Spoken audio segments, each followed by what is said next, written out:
আসসালামু আলাইকুম, সবাই কেমন আছো? আশা করি ভালো আছো। আমিও খুব ভালো আছি। আমি দুপুরের একটা মেনু নিয়ে চলে আসলাম। আমি দুপুরের মেনুতে নিয়েছি পকোড়া, চিকেন পকোড়া ছিল আর 5 রকম ছানা আর একটা হাঁসের ডিম। তো প্রথমে আমি ডালটা নিয়ে নিলাম, নিয়ে তারপরে আমি পটল ছানাটা খেয়ে দেখবো কেমন হয়েছে। তো পটল ছানাটাও অনেক মজা ছিল।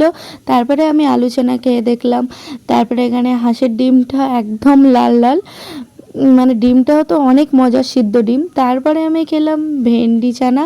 তো ভেন্ডি ছানাটাও বেশ ভালো ছিল। তারপরে আমি ডিম ছানা খেয়ে নিলাম। তারপরে এখানে আমি বরবটি ছানাটা খাবো।